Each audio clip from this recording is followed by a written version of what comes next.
Narcissists live for their narcissistic supply, and the supply they get can vary from person to person in the amount and type of supply, meaning whether it is the dark or positive supply.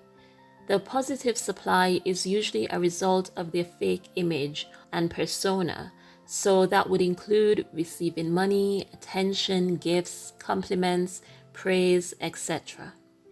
Whereas their preferred source of supply, which I refer to as dark supply, is what they get from manipulating and hurting others. At the end of the day, narcissists want both forms of narcissistic supply, and the quality and quantity of supply a narcissist get from one individual to the next can affect how the narcissist treats that individual. But some people are led to believe that the narcissists view all their supplies the same, and that because they have so many supplies to choose from, if one leaves them, they would just move on to the next one.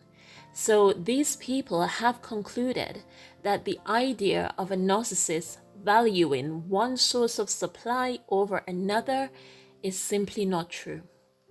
Well, today I will be addressing whether narcissists view all supplies the same, why some people think they do, and why it is important to know whether you are a primary source or not. But first, I would like to quickly welcome and thank everyone for clicking on this video. I would also like to give a shout out to my latest channel member, Mirel BP. Thank you for deciding to join and support my work financially. Okay, so do narcissists view everyone the same? On one hand, narcissists think that we are all here to serve them and that we are just objects for their use. But on the other hand, they do realize that some people offer more, and to those that give more narcissistic supply, the narcissist is willing to hold on to.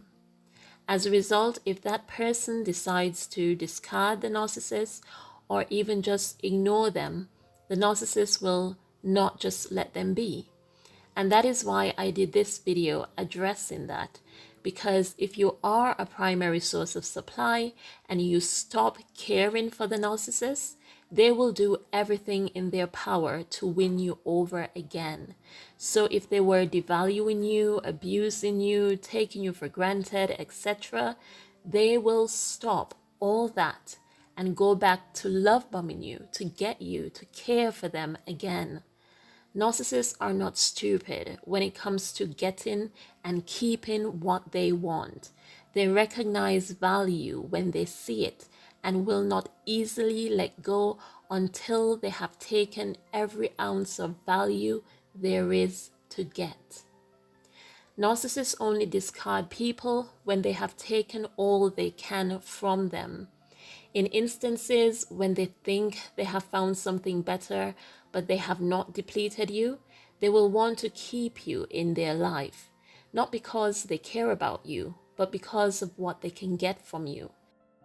So even though they have moved on to someone else who they think offers more, you are still necessary as a backup source. But on the flip side, from the narcissist perspective, there are some people who are just not worth keeping around. I did this video explaining why a narcissist would reject someone, as there are some people who rub narcissists the wrong way, so they will happily want to be rid of them. This is a blessing, not a curse, as it is a good thing to be rejected by a narcissist and not have to deal with all their drama. The point I'm trying to make is that if narcissists did not prioritize their narcissistic supply, it would not matter to the narcissist who is available to them. They may even actually just be content with what they have, but they are not. And it is because they are always seeking for something or someone better. The narcissist recognizes that narcissistic supply varies from person to person. So the more people and relationships they can have, the better it is for them. Narcissists need to be constantly fueled, and if they happen to find one person who provides a bulk of that fuel, they will prioritize keeping that person around as opposed to others who may provide a bare minimum. When a primary source detaches or goes no contact from the narcissist, it can cause the narcissist to hit rock bottom because they realize it is a significant loss to their image and even their livelihood. In other instances, the narcissist just becomes obsessed with this person and may stalk them or constantly try to make contact with them. In this video, I talked about a few tricks they would play to try and get you back. Because when you were a good source of supply, the narcissist will want you back. And this is important to know because if you are a primary source of supply, the narcissist will react to you differently, and you should be prepared for their antics. Otherwise, you may be led to believe that they do care about you or that you made a mistake in letting them go. With regards to those people who believe that narcissists view all supplies as the same, their belief can be a result of one of two things. The first one being that they were never a primary source of supply to a narcissist, which is not something to be proud of as it makes it extra difficult to get the narcissist to leave you alone.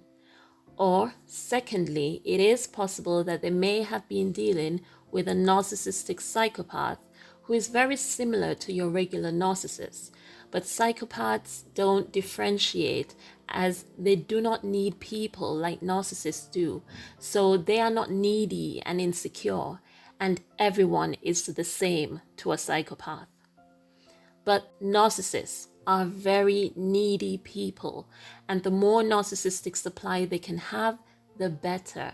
So no matter how little the supply they may have been getting from someone, they hate it when that person ignores them or rejects them. And when a narcissist views someone as a prime source of supply, they are usually willing to do what it takes to hold on to that supply and are affected drastically when that supply leaves them.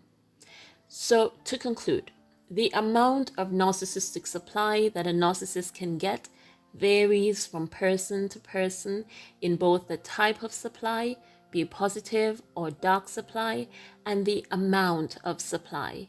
And the narcissist will react differently to you when you depart, depending on the amount of narcissistic supply they got from you. The ideal, of course, is to not be fuel for any narcissist. But that is it for today. I would like to know your thoughts on this subject, so please do share in the comment section. As always, many thanks for listening, and have a blessed week, everyone.